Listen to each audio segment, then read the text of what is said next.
Hi friends, నమస్తే. Welcome to టియానోస్ kitchen Telugu. ఈరోజు recipe దోసకాయ వంకాయ కర్రీ అండి. దోసకాయ వచ్చేసింది విజయవాడ నుండి, సూపర్ మార్కెట్ నుండి తీసుకొచ్చేసానండి. దోసకాయ అనేది చూసారు కదా, కల్లా చూస్తున్నారా ఎంత బాగుందో.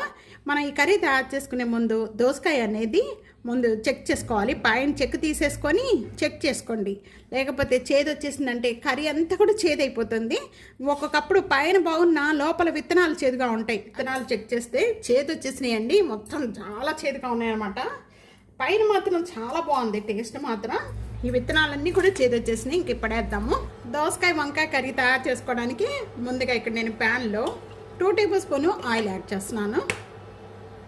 ఆయిల్ బాగా కాగిపోయిన వెంటనే 1/2 టేబుల్ స్పూను జీరా, 1/2 టేబుల్ స్పూను ఆవాలు యాడ్ చేస్తున్నానండి. ఒక ఎండుమిర్చి వేస్తున్నాను. మనం కరివేపాకు యాడ్ చేసేస్తున్నాను.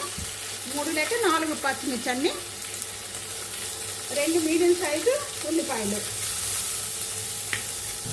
ఉల్లిపాయ తొందరగా వేగిపోవటానికి సాల్ట్ యాడ్ చేస్తున్నాను. ఉల్లిపాయ ఈ విధంగా వేగుతూ ఉండగానే ఇక్కడ 1 tablespoon ginger garlic paste add చేస్తున్నాను. పచ్చి స్మెల్ పోయేంత వరకు కూడా వేయించుకోవాలి. ఈ విధంగా ఉల్లిపాయ అంతా కూడా కలర్ చేంజ్ అయిపోయిన వెంటనే కూడా వంకాయ ముక్కలండి, 2 వంకాయలు తీసుకున్నాను. ఇవి వాటర్లో వేసుకోవడం వల్ల కలర్ అనేది చేంజ్ అవ్వకుండా ఉంటుంది. ఇప్పుడు ఈ దోసకాయ ముక్కలు కూడా యాడ్ చేసుకుందాం. ఇదంతా కూడా ఒకసారి బాగా కలుపుకుందాము. మూత పెట్టేద్దాం. మూత పెట్టేసేసుకొని దోసకాయ కొద్ది కలర్ చేంజ్ అయ్యేంత వరకు కూడా మగ్గించేసుకోవాలి. ఒక 2 మినిట్స్ అయిపోయాక ఇప్పుడు ఓపెన్ చేద్దామండి. దోసకాయ కలర్ చేంజ్ అయిపోయిన వెంటనే కూడా 1/2 టేబుల్ స్పూన్ పసుపు యాడ్ చేస్తాను. 1/2 టేబుల్ స్పూన్ కారం యాడ్ చేస్తున్నానండి. ఎందుకంటే ఎక్కువగా పచ్చిమిర్చి యాడ్ చేసుకున్నాం కాబట్టి బాగా ఘాటుగా ఉంటాయి కాబట్టి నేను కారం తక్కువగా యాడ్ చేస్తున్నాను. ఇక్కడ 1 గ్లాస్ వాటర్ యాడ్ చేసేస్తున్నాను. వాటర్ యాడ్ చేసిన వెంటనే కూడా ఒకసారి ఇదంతా బాగా కలుపుకుందాము. మూత పెట్టేసేసుకొని మళ్ళీ 5 మినిట్స్ మగ్గించేసుకుందాం. ఈ మధ్యలో కొద్ది మూత ఓపెన్ చేసుకొని కొద్దిగా ఈ విధంగా కలుపుకుంటూ ఉండాలండి. వాటర్ ఇంకా కొద్దిగా ఉన్నాయి, అవి కూడా మగ్గిపోయిన వెంటనే కూడా కర్రీ రెడీ అయిపోతుంది. ఇక్కడ 1/4 టేబుల్ స్పూన్ ధనియా పౌడర్ యాడ్ చేస్తున్నాను.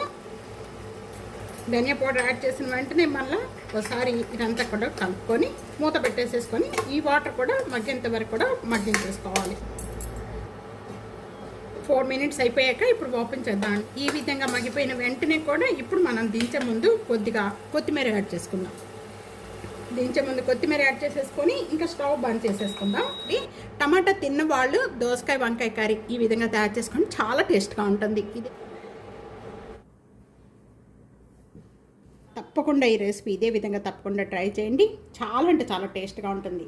మీకు ఎలా ఉందనేది కామెంట్స్లో తెలియచేయండి. వీడియో నచ్చితే కనుక నలుగురికి video share and like, comment, subscribe చేస్తాం అస్సలు మర్చిపోవద్దు. ప్రక్కనే ఉన్న బెల్ ఐకాన్ని ప్రెస్ చేయండి. Okay friends, thank you. Next వీడియోలో మళ్ళీ కలుద్దాం మంచి వంటలతో. అంతవరకు సెలవు, బాయ్.